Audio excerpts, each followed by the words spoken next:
जैन साहब, आप civil engineer हैं, आप कंस्ट्रक्शंस भी करते रहते हैं, घर और बड़ी बड़ी इमारतें आप बनाते हैं। मुझे ये बताएं कि अभी फ्लड आया हुआ है और लोगों के 6-6 फीट, 8-8 फीट, 4-4 फीट घर डूबे हुए हैं, चौथा 5वां दिन है। मुझे ये बताएं कि इन घरों को क्या क्या नुकसान हो सकता है। बिस्मिल्लाहिर्रहमानिर्रहीम।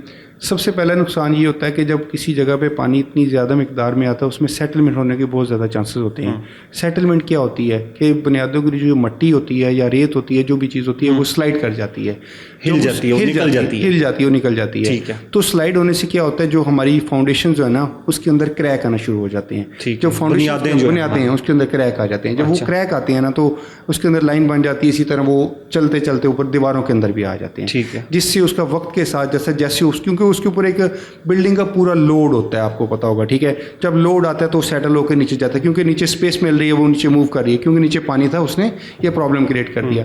एक तो ये बहुत बड़ा मसला आता है। और दूसरा जो हमारे फ्लोर लेवल होते हैं जिसके ऊपर हमने टाइल लगाई होती है, उसके नीचे जो बेस होती है वो हम एक कॉमन लोड के मुताबिक बना देते हैं, जिसमें जारी बात फर्नीचर का लोड होता है या जनरली फर्श जो बना होता है। इसके नीचे बेस होती है, नो डाउट कंपैक्शन भी करते हैं, सब चीज़ें होती हैं। लेकिन जब पानी इतनी एक्सेस अमाउंट में आता है ना तो वो क्या करता है, उसको उसके अंदर वाइड्स होते हैं उसको सेटल करवा देता है। सेटल करता है तो आपने देखा होगा टाइलों के साथ दीवार के साथ एक लाइन बन जाती है जनरली, जहाँ पे भी ये चीज़ आती है। तो जब वो आती है तो उसके अंदर जो टाइलें हैं ना वो उखड़ना शुरू कर देती है, तो जिसकी वजह से लोगों को ये बहुत बड़े मसाइल पे फेस करने पड़ते हैं। और इसके अलावा अगर देखा जाए तो हमारे घर के अंदर जितना दूसरा चीज़ें होती हैं, लकड़ी का काम हो होता है, लोहे का काम हो, तबाह हो गया, वो सब तबाह हो जाता है। बिजली का काम भी खत्म हो गया। जहाँ 8 फीट पानी है वहाँ तो बोर्ड के अंदर पानी चला गया। ब्रेकर्स हैं हमारे जनरली, उसके अंदर पानी चला जाता है, आपको पता है, दोबारा शॉर्ट सर्किट, बिजली के वायर्स हैं, ये एक बहुत बड़ा डैमेज आता है जिसको रिकवरी बहुत मुश्किल है। उसको रिकवर करने के लिए बहुत वक्त चाहिए होता है। बुनियादों में पानी गया, बुनियादें हिल गई, क्रैक आया, दीवार के ऊपर क्रैक आ गया। यस, ठीक है, तो होता रहे, मैं उसके ऊपर सीमेंट लगा के उसको पेंट कर देता हूँ, तो कोई मसला तो नहीं है? नहीं, ऐसे कभी भी नहीं होगा। वो भी कर देंगे। रिपेयर है, आपने गाड़ी के टायर का पंचर लगाया, जैसे पंचर लगाया, गाड़ी चलेगी, आपको पता है उसकी लाइफ कम होती है। 2 महीने गुजरेंगे, 3 महीने गुजरेंगे, दोबारा से क्रैक आ जाएगा। अच्छा, क्योंकि इस तरह नहीं है कि मैं उसमें सीमेंट भर दूं और फिर कैसे भर सके, नहीं भर सके। देखिए जो खला पैदा हो गया हुआ है वो कैसे फिल कर सकते हैं, नहीं कर सकते आप उसको।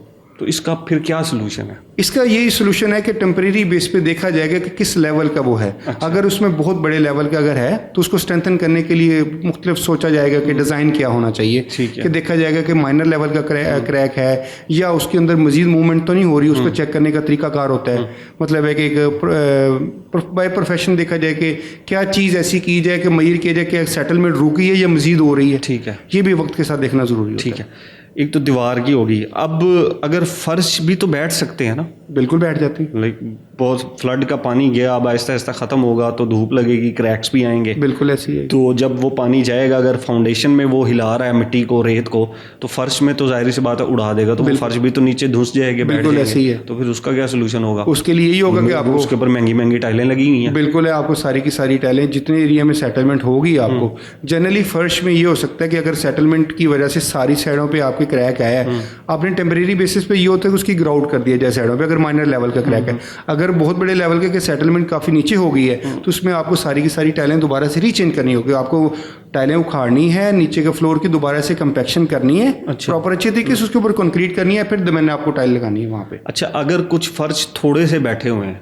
जिस तरह होता है ना, हम देखते हैं कहीं बैठा है, कहीं बिल्कुल ठीक है, वहाँ पर क्या पॉसिबिलिटी होगी? वो भी फिर से आपको रीडू करना पड़ेगा। अगर क्योंकि कई जगह से बैठा है, कई जगह पे लेवल पे है, उसमें ये क्या होगा, प्रॉब्लम ये होगा कि आपको पानी खड़ा होना शुरू कर देगा। जब पानी खड़ा होगा तो आपको घर के अंदर प्रॉब्लम्स दूसरे भी आना शुरू कर देंगे। ठीक है। अब ये जो क्रैक होते हैं दीवारों के, जी, ये जब क्रैक ऊपर छत तक अगर जा रहे हैं तो ये भी कोई पॉसिबल है कि ये लंटर को हिला देंगे या कुछ करेंगे? एक्चुअली यही होता है कि जब दीवार के अंदर क्रैक आना शुरू करता है तो लेंटर तक मूव करता है ना। अगर इस लेवल का अगर क्रैक है तो डेफिनेटली वो ऊपर वाली स्टोरी अगर बनी हुई है तो उसका भी लोड नीचे ट्रांसफर आ रहा है, तो ये उधर भी मूव करेगा, जरूर ऊपर जाएगा, ऊपर की तरफ मूव कर सकता है। ठीक है, बिल्कुल ऐसी है। और बाज़ जगहों के ऊपर जो है वो मैंने ये फ्लड से पहले मैंने देखा है, कुछ घर बनते हुए देखे हैं कि वो 5, 6, 7 इंच थोड़े से टेढ़े हो जाते हैं। ठीक है, बैठ जाते हैं। ओके जी, यहाँ से वो भी जाहिर है पानी की वजह ही होती है। कि बुनियादों में थोड़ा सा पानी कहीं से चला गया, घुस गया, लीक हो गया, प्लम्बिंग वर्क में लीक हो गया, तो वो घर एक साइड पे बैठ जाता है। यहाँ तो 8-8 फीट पानी है, कहीं पर तो 20-20 फीट भी पानी है। तो अगर कोई घर जो है वो हल्का सा टेढ़ा हो जाता है तो उसका क्या सोल्यूशन होगा? नहीं, वो तो एक बहुत बड़े रिस्क है।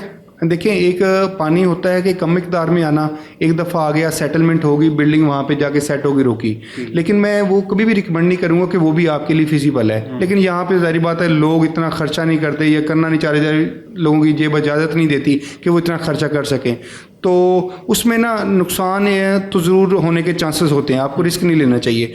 अगर जो अभी हालात हैं, जो अभी देखने में आ रहे हैं, पानी इतनी मिकदार में है कि वो एक साइड पे नहीं आया बल्कि सारी की सारी फाउंडेशन में आ चुका हुआ है, ठीक है।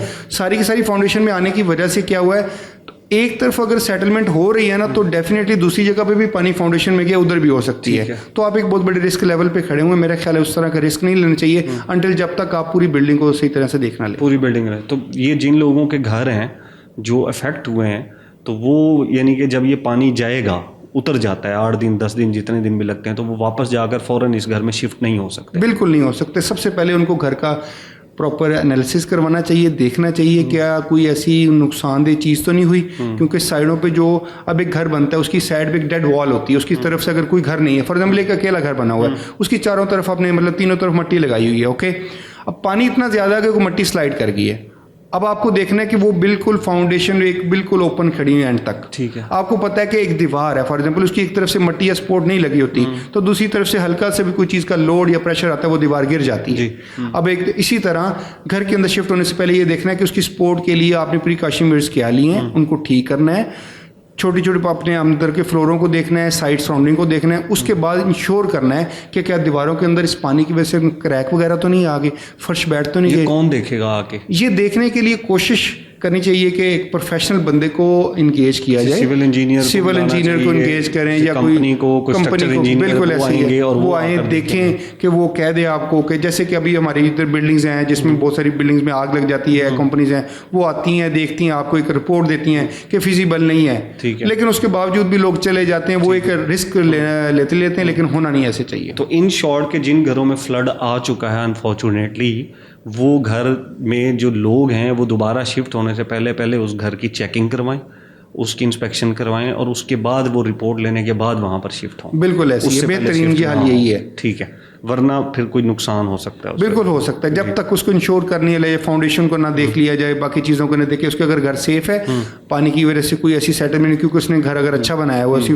प्रॉपर बुनियादें बनी हुई हैं, सब कुछ ओके है, तो दैट्स फाइन, कोई मसला नहीं। अच्छा, अब ये पानी तो चला जाएगा, ओके, अब अल्लाह करे कि ये घर महफूज रहें, हम तो एक केस में बात कर रहे हैं, लेकिन सीपेज तो रहेगी, सेम तो आएगा जी, जाहिर है पानी होके गया है तो सेम तो आएगा, बिल्कुल ऐसी। तो वो सेम कितना अरसा रहेगा और उसको कैसे ख़त्म किया जाएगा?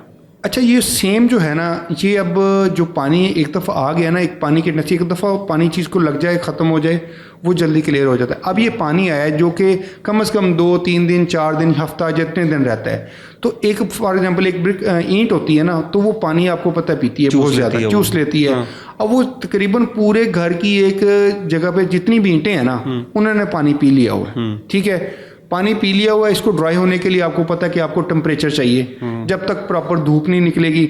अब क्योंकि घर बन चुका हुआ है, घर बंद है, वहाँ टेम्परेचर उस तरह नहीं निकल सकती। जब घर बन रहा था धूप आ रही थी, विंडोज़ नहीं थी, आपकी हवा आ रही थी, क्रॉस हो रही थी, तो एक नमी का फैक्टर भी पैदा हो गया। तो अंदर की नमी भी, उसको टाइम लग जाएगा, कम से कम एक इसको खुश्क होने पे भी आपका देखें, एक दफ़ा आपको उसको क्लियर करना है, साफ़ करना है और पेंट करवाना है, ठीक है, एक दफ़ा, ताकि ये ड्राइनेस में जाए। केमिकल्स ऐसे मिल जाते हैं, आप उनको केमिकल्स को यूज़ करें ताकि आपकी जल्दी से जल्दी ईंटें ड्राई हों। कम से कम मेरे नज़दीक इस चीज़ को क्लियर होने में आपको 6 to 8 मंथ या 1 year भी लग सकता है, अच्छा, इस सीपेज को ख़त्म होने पे।